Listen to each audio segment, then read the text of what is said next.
Having refused to give a television interview in over 20 years, Guy finally agreed to venture his side of the story. So I travelled to a small town in northern France to meet this legendary womanizer for myself. Now aged 61, Guy moved here 2 years ago with his third wife, in a bid to escape the British tabloid press. Do you know people here? Good Lord, yes. If I see some down there, I shall say hello. Ah, Monsieur Jean, ça va? Comment allez-vous? Having charmed women the world over, Bonjour, ça va? getting to know the locals clearly hasn't been a problem. Ah, bonjour. Ça va? Yeah. How do you know each other? We'll go back a long way. Really? Long way. How? Long way. I'll tell you about it sometime. I look quite good on a horse, actually. In fact, I look very good on a horse. Can you stop pointing that thing at me? Come on, relax for 2 minutes. I am relaxed. There's quite a nice little bar there we can go to if you like. Or there's a cafe around the corner if you would prefer. We can sit down here and have a chat. What do you want to do? Are you a rogue or a rascal? Well, of course I am. Isn't everybody? I mean, have I skated on thin ice in my life? Of course I have. I've never made any secret of it. You famously courted quite a lot of women, haven't you? How have you? I know one or two. This is true. Remember, I was wealthy in those days. I was a man about town. I was a widower. I was unattached. And life is for the living. And I enjoyed the company of smart, intelligent, clever ladies. I've never had a dummy in my life ever. Nor would I want one. Guy has often been cast as the stereotypical Cockney spiv, a bounder and a cad with a Terry Thomas moustache. Here, in their peaceful surroundings, Guy is completing his second novel, Corver, and has begun his autobiography, a tale of his truly extraordinary life.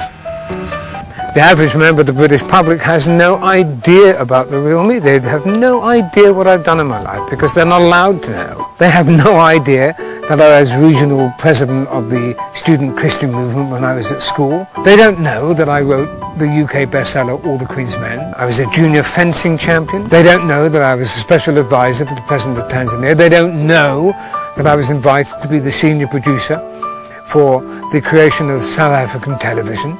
People have no idea that I did a lot of very good work in the early part of my life for the United Nations, that I actually did go out with a member of the royal family. I was the only non-American ever elected to the Legion of Honor of the National Rifle Association. All they get is this endless, one-dimensional, cardboard cutout created by Nigel Dempster. Nigel Dempster has retired due to ill health, so I was unable to ask him why he'd made Guy the subject of 49 damning articles. So what's the worst lie that's been written about you? I think that I was born, probably. As a matter of fact, his origins are the subject of contention. Should I address him as Guy, Guy, or Graham? I wondered what Mr. de Montfort's real name was, and whether it really mattered. You know, his background, he's not actually called Guy de Montfort. He claims to be the bastard son of a French aristocrat. And that's nonsense. He was born Graham Lever. We got out the birth certificates, as I recall. The son of an NCO, are from a very humble background.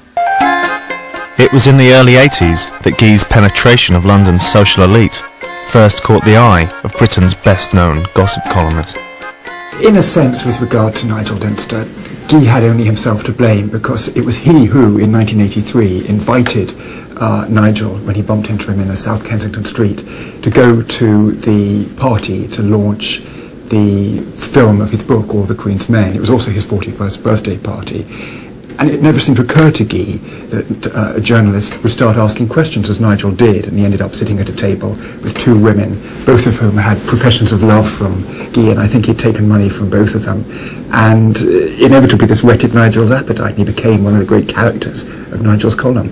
I don't believe it is Dempster on his own. I've never believed that. I mean, I've never met the man, for heaven's sake. He's never met me. Why do you think somebody would want to continually hound you? I believe it's because of All the Queen's Men. It goes back a very long way. It goes a long way back to what I used to do many years ago. What did you say in that book that was so upsetting? I think you have to read the. I think I think you have to read the book. But Guy doesn't have a copy. and it is long out of print. As I understand it, he believes that the novel, which he claims was based on real life, his own daring exploits and his inside track to the highest circles of intelligence and power, he has, I think, convinced himself that he is being persecuted because of the secrets he hinted at in that book of his. But since it sold virtually no copies, I can't think that it really got MI5 or MI6 in a tizzy. It was the most successful paperback they ever had at Hamlin's. It was in the W.H. Smith top 10 in 2 weeks flat from publication. His publishers have no recall of its sales, but bestseller or not, his story took an unexpected twist when in 1987 he was found guilty of cheque fraud. To this day he insists he is innocent, the victim of an establishment conspiracy to destroy him. I got the maximum sentence you could get for first offence. He received 3 years and was sent to Leyhill Open Prison. I had somebody come to see me.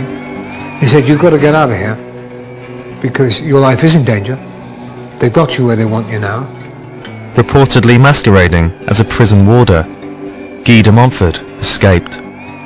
I got out, and in fact I spent 3 months in various disguises because I've been trained how to do that stuff. Tell me about the actual escape though. What physically happened when you escaped? Well, I'm writing my autobiography at the moment, which is called The Amazing Mr. Nobody.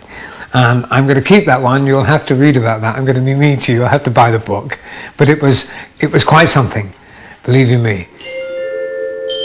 Shortly after his jailbreak, Guy fled to the United States. He would remain there for the following 9 years. I went to America with no intention of staying there at all. I went to do a specific production, television production, with NASA on the Challenger disaster, and liked it so much that I decided to stay. You've got to remember, it's a meritocracy. You get there by merit of what you do, end of story. Yeah? And everyone in America is interested in not what you did yesterday, but what you're doing with your life tomorrow. That is how the American dream is driven. And the great thing about America too, and this has happened with a lot of people, that you can reinvent yourself. Would you like to reinvent yourself if you could? No, I'm quite happy with who I am. Thank you.